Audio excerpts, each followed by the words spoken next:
Sedikit sebanyak lah kami kasih share pasal Ramsar. Ramsar ni RCI. Dulu mula-mula ni dia terlahir disebabkan kiralah desakan kekecewaan di kalangan tu komuniti Ramsar bah. Masa tahun 2008 itu kawasan kena gazet sebagai tapak Ramsar. Di dalam tu tapak Ramsar ada pada masa tu ada yang dapat dikenal pasti ada 8 buah komuniti lah. Ada 8 buah kampung. Jadi masa mula-mula lahir dia bukan RCI, dia bukan Ramsar Community Initiative.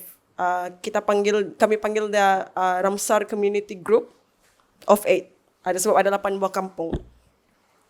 Idea menggabungkan 8 buah kampung ni tercetus di Kampung Abai oleh ketua kampung di sana. Diorang merasakan ada ketidakadilan lah kepada diorang sebab tiba-tiba itu tempat yang diorang cari makan, tempat diorang pergi ambil kayu untuk bikin rumah, bikin perahu kan, semua dah boleh sudah diorang pergi ambil.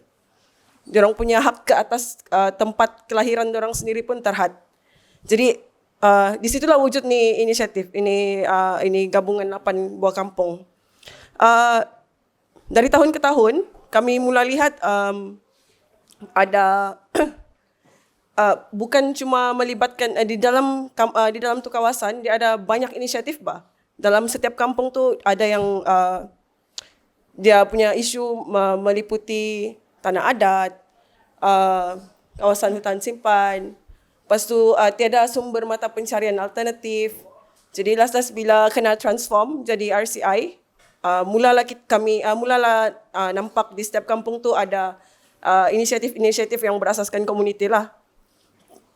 Boleh cakap kita terpanggil untuk komuniti ni terpanggil untuk mewujudkan inisiatif yang diorang sendiri buat adalah melalui pendedahan di Kopel lah kebanyakannya. Pada peringkat awal tu mula dengan buat mapping.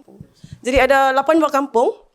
Kalau dari Sandakan kita akan jumpa Kampung Bangun dulu. Kalau kita ikut laut kita akan Limpas lah.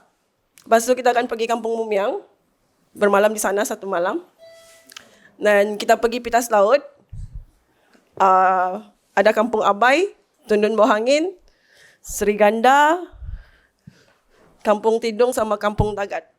Tapi dalam 8 buah kampung ni, kita cuma akan pergi 5 buah kampung. Mumiang, Pitas Laut, Abai, Tundun dan Seriganda. Kan? Okey. Jadi untuk Kampung Mumiang, majoriti di sana adalah komuniti suluk. Semua ni majoriti memang kumpulan nelayan. Golongan nelayan lah. Nelayan tradisional. Jadi di Mumiang dia punya suku kaum majoriti suluk, sama juga dengan Pitas Laut. Untuk di Abai komuniti sungai dari suku sungai. Tundun Bawah Angin mix, bercampur, ada suluk, ada sungai, ada bajau, sama juga dengan Seriganda lah. Oh okey. Kalau di Mumiang antara macam saya cakap tadi kan, diorang rasa diorang punya usaha di kampung tu terjejas sebab terhad sudah sumber yang diorang boleh guna. Jadi bila diperkenalkan sumber alternatif yang baru, di Mumiang sekarang diorang ada satu hub pemprosesan hasil laut. So diorang proses ikan udang jadi lekor, jadi keropok, ikan kering. Di Pitas Laut diorang ada sangkar ikan, diorang menternak ikan. Di Kampung Abai sebelum ni diorang buat pelancongan, tapi disebabkan tu COVID 2 tahun tiada pelancong, sekarang tu pelancongan terhenti sekejap. Jadi diorang ada buat walit kan? Diorang ada buat ternakan burung walit. Sama juga dengan Kampung Tundun Bawah Angin dan Kampung Seriganda lah, diorang ada buat ternakan burung walit.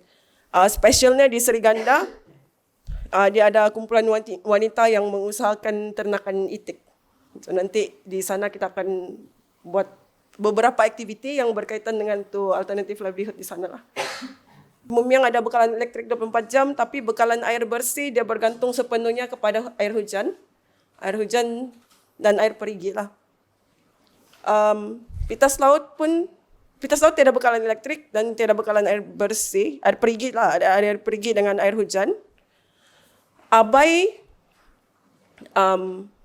tiada karen, tiada elektrik juga. Air pun bergantung kepada air hujan. Tiada perigi kan kamu? Okey. Mana lagi? Tundun ada bekalan elektrik 24 jam. Seriganda tiada bekalan elektrik. Air pun sama juga, perigi sama air hujan saja.